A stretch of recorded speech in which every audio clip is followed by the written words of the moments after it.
Bienvenue dans TRF Chronique, épisode 64. À Lyon, la mort tragique d'un jeune homme de 23 ans a mis le feu aux poudres, déclenchant une véritable tempête politique et judiciaire. Alors est-ce une simple rixe qui a terriblement mal tourné ou carrément un assassinat politique?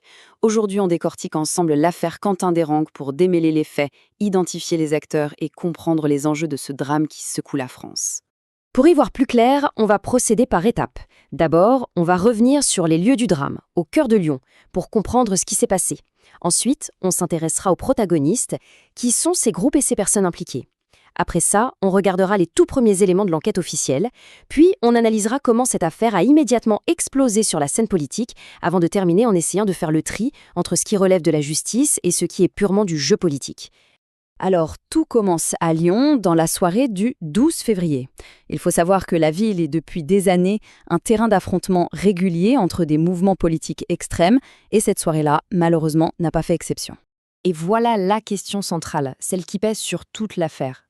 Parle-t-on d'une rixe politique qui a dégénéré ou d'un lynchage pur et simple? Attention, les mots ont un poids énorme ici. Parce que la qualification des faits, ça change absolument tout, pas seulement pour la justice, mais aussi dans l'esprit de tout le monde. Reprenons la chronologie des faits. Rien que les faits, ce qu'on sait de sources sûres. Le 12 février, l'ambiance à Lyon est déjà tendue, notamment autour d'une conférence de Rima Hassan de la France Insoumise. C'est dans ce contexte qu'une altercation très violente éclate entre deux groupes aux idéologies opposées. Plus tard dans la soirée, Quentin Desranques est retrouvé dans un état critique. Il décédera 2 jours plus tard, le 14 février. Voilà la séquence des événements telle qu'elle est établie. Mais pour vraiment comprendre comment un affrontement de rue a pu prendre une telle dimension, il faut regarder de plus près les acteurs en présence. Qui sont les individus et les groupes au centre de cette tragédie? Au cœur du drame, il y a bien sûr la victime, Quentin Desranques, 23 ans. Et ce n'est pas juste un passant qui se trouvait là par hasard, loin de là. C'était un étudiant en mathématiques, mais il était aussi connu comme un militant actif dans les cercles nationalistes et identitaires de Lyon. Sa présence ce soir-là n'était donc a priori pas une coïncidence. De l'autre côté, il y a un nom qui sort tout de suite dans les médias et chez les politiques, la Jeune Garde. C'est un collectif antifasciste, connu pour ses actions assez directes contre l'extrême droite, et un détail crucial, ce groupe n'est pas un inconnu pour les autorités. Une procédure de dissolution avait déjà été lancée contre lui bien avant les faits. Et impossible de parler de la Jeune Garde sans parler de Raphaël Arnaud. Son profil est vraiment au centre de la politisation de l'affaire. Il est cofondateur de ce groupe, mais depuis, il est devenu député La France Insoumise. Une trajectoire qui le met forcément sous le feu des projecteurs. Surtout que son passé militant le rattrape avec cette condamnation pour violence en réunion. Des faits qu'il a toujours niés d'ailleurs, en dénonçant une manœuvre politique. Et puis, il y a cet autre élément qui a beaucoup fait parler pendant sa campagne, l'accusation d'être fiché S. Alors, qu'est-ce que c'est exactement? Une fiche S, ce n'est pas une preuve de culpabilité. C'est un outil des services de renseignement pour garder un œil sur des personnes qui pourraient être une menace pour la sécurité de l'État. Quand on lui a posé la question, Raphaël Arnaud a simplement répondu qu'il n'était pas au courant de l'existence d'une telle fiche. Bon, on a posé le décor, on a les personnages principaux. Maintenant, qu'est-ce qu'on sait de l'enquête elle-même? Quelles sont les informations qui ont été communiquées par la justice et par le gouvernement? Du côté de la justice, d'abord, le ton se veut prudent. Très technique. Le procureur de Lyon, Thierry Dran, a été très clair. La priorité, c'est d'identifier les personnes qui ont porté les coups mortels.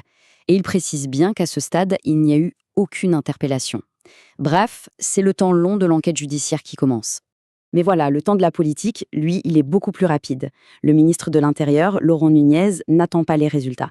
Il intervient très vite et pointe manifestement du doigt la Jeune Garde en expliquant que les premiers témoignages iraient dans ce sens.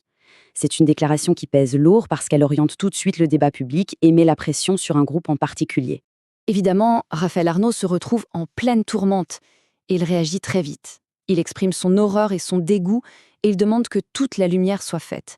C'est une déclaration qui se veut sobre, républicaine, mais qui a bien du mal à calmer la polémique qui enfle autour de lui, de son passé et de ses liens avec la Jeune Garde. Parce que c'était inévitable. Le drame de Lyon quitte la rue pour devenir une véritable affaire d'État. L'Assemblée nationale se transforme en arène où les accusations fusent entre le gouvernement et l'opposition, principalement la France Insoumise. La première conséquence politique est spectaculaire et elle arrive très vite. Jacques-Élie Favreau, qui est l'assistant parlementaire de Raphaël Arnaud, se voit suspendre son accès à l'Assemblée nationale. Pourquoi? Son nom aurait été cité par des témoins, ce qu'il nie formellement.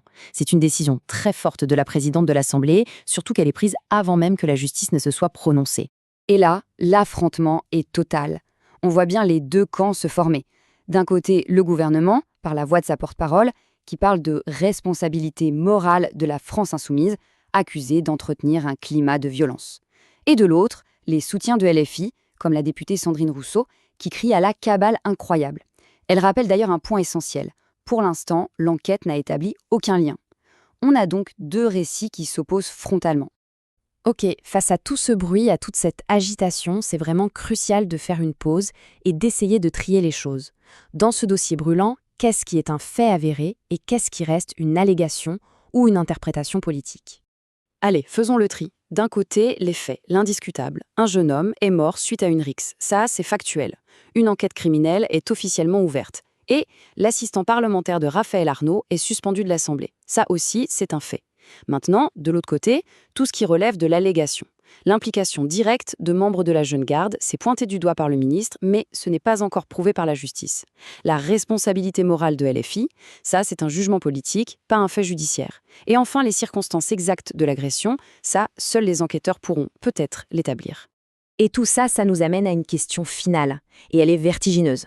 Quand la violence politique atteint un tel niveau de gravité et qu'elle déclenche une telle récupération politique, comment la justice peut-elle faire son travail sereinement? Comment peut-elle résister à la pression énorme des médias, des politiques, pour rendre une décision qui soit basée uniquement sur les faits, et rien que les faits? La réponse à cette question, elle est cruciale, pas seulement pour l'affaire de Pleurenc, mais pour la santé de notre démocratie tout entière.